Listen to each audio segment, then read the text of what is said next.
আমাদের নতুন হিরো রনিত। আরে বাবা, এটা তো আমি ছবিতেই দেখেছি। হ্যাঁ, তারপরে সেদিন তো আবার প্রেস মিটেও দেখলাম। Very promising, very promising. আমি বলে দিচ্ছি, আমাদের এই ছবি না সুপার ডুপার হিট হয়ে যাবে।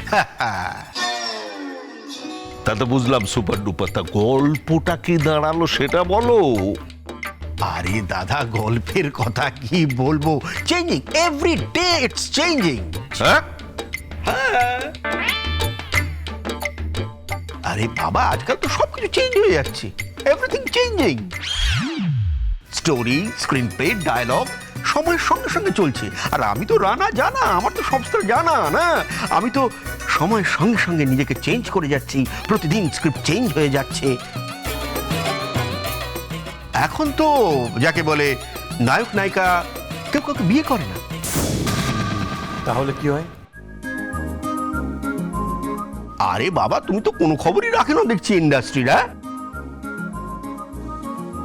এখন কেউ বিয়ে করে না, এখন লিভ ইন করে, লিভ ইন।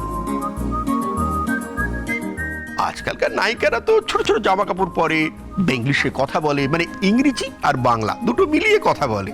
আর খাওয়া দাওয়া তো প্রায় করে না বললেই চলে। খাওয়া দাওয়া করেই না, তা না খেয়ে থাকে কি করে?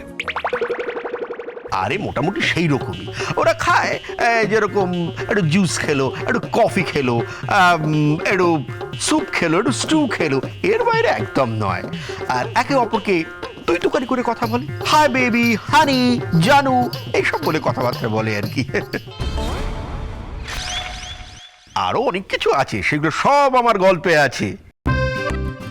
এগুলি আজকাল লোকে খায়, জানেন তো। এইগুলো দেখবে না, আর রমরম করে চলবে।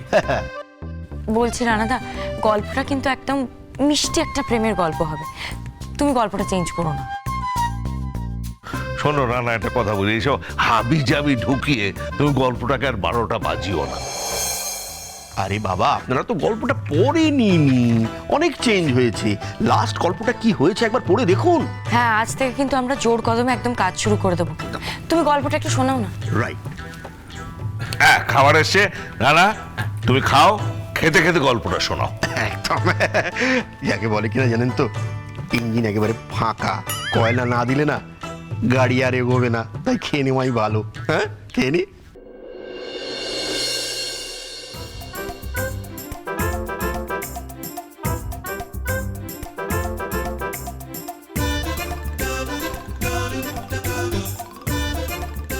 আসলে রানাদা খুব ফুডি আর খুব মজার মানুষ, কিন্তু কাজটা তুমি দারুণ করো। Thank you, thank you. Madam, আসবো?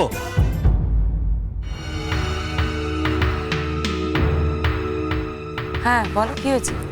বলছি ম্যাডাম, গ্রাম থেকে একটা মেয়ে এসছে কাজের জন্য। ও আমার গ্রামতুতো ভাইজি হয়, দূর সম্পর্কের, খুব বিশ্বস্ত আর সব কাজ করতে পারে। আপনাদের বাড়ির জন্য নতুন কাজের লোক রাখবেন? না, এখন কোনো কাজের লোকের দরকার নেই, আর অজানা অচেনা লোককে আমি অ্যাপয়েন্ট করিও না।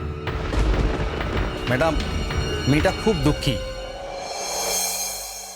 ছোটবেলায় মা মারা গেছে, সৎ মা সৎ ভাই খুব অত্যাচার করত। এখন বিয়ের পর স্বামী মারধর করে বাড়ি থেকে তাড়িয়ে দিয়েছে কাল রাতে। ওর থাকা খাওয়ার একটা জায়গাও নেই, ও সব কাজ করবে, মুখ বুজে করবে। ম্যাডাম, আমার মনে হয় এই সিচুয়েশনে নতুন কাউকে বাড়িতে অ্যালাউ করা উচিত হবে না। ঠিক আছে, কিছু টাকা পয়সা দিয়ে ওকে সাহায্য করে দাও। স্যার, মেয়েটা খুব আত্মসম্মানী, কাজ না করে ও পয়সা নেবে না। না না না, আমি আর কাজ করব না গো। একে তো সারাদিন খাটতে হয়, তারপরে টেপির মা ও তো কিছু করেই না, সব কাজ আমারই করতে হয়। তারপর আবার রান্নার ঝামেলা এ বাড়িতে কম নাকি? এভাবে চেঁচামেচি করছো কেন? কি হয়েছে? কেন বলবো না কেন? যত রান্নার ঝক্কি আমারে সামলাতে হয়, আর মাইনের বেলা টেপির মা পুরো 200 টাকা বেশি পায়। না না, আমার পোষাচ্ছে না। এমনি দিদিমণির এক রান্না, দাদুর এক রান্না, তারপর কোথা থেকে ওই এক পাগল এসে জুটেছে, তার তো কোনো খাবার মুখেই রোচে না। না না বাবা, আমার পোষাচ্ছে না। ওই নায়িকার বাড়ির কাজ করে আমার দরকার নেই। Shut up! How dare you! হ্যাঁ, তুমি রনিতের ব্যাপারে উল্টোপাল্টা কথা বলছো কি করে? এত সাহস হয় কি করে? সুপ্রীতি, এক্ষুনি ওকে বাড়ি থেকে বের করে দে, এক্ষুনি। Just get lost. আমার এ মাসের মাইনেটা চুকিয়ে দাও, আমি চলে যাব।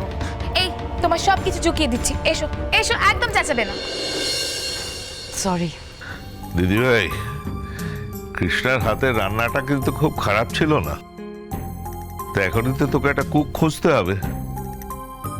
স্যার, যদি ওই গ্রামের মেয়েটাকে একবার পরখ করে দেখতেন তো। তাহলে চিতার ওই গ্রাম তো ভাইজিটিকেই আপাতত রাখ নাকি? ঠিক আছে, ওকে রাখো। তো আবার তো অন্য ঝামেলা শুরু হয়ে গেল।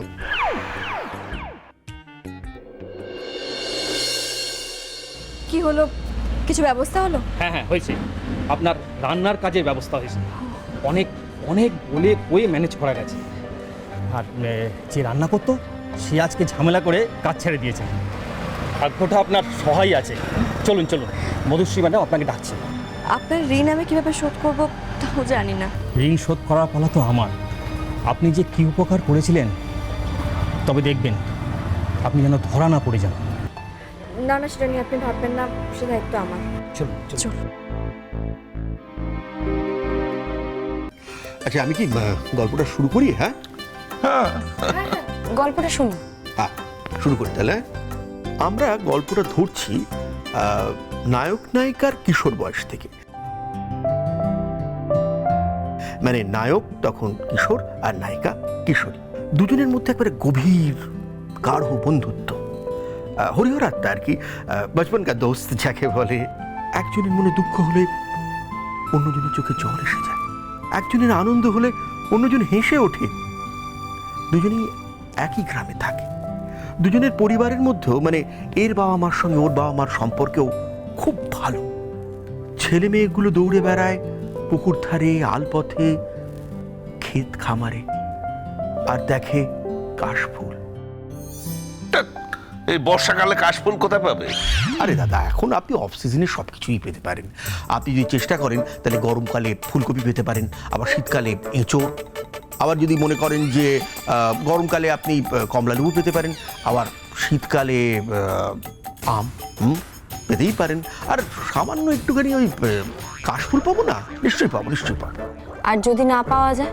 একান্ত যদি না পাওয়া যায় তাহলে ওয়েট করব, 2 মাস ওয়েট করব, শরৎকালের জন্য ওয়েট করব। আরে মশাই, আপনি জানেন একজন বিশ্ববিখ্যাত পরিচালক গোটা একটা বছর ওয়েট করেছিল কাশফুলের জন্য, আর 2 মাস ওয়েট করতে পারবো না? আচ্ছা, ওকে, প্রসিড। হ্যাঁ, তারপর এই নায়ক নায়িকা দুজনকে সারাক্ষণ চোখে হারাতো, একে অপরকে ছেড়ে থাকতে পারতো না। দুজনের মধ্যে বন্ধুত্ব, খুনসুটি, মান অভিমান এই সারাদিন চলত। এরা একে অপরের যেন অভিন্ন হৃদয়, দুটি আলাদা মন নয়, এরা একই মানুষ।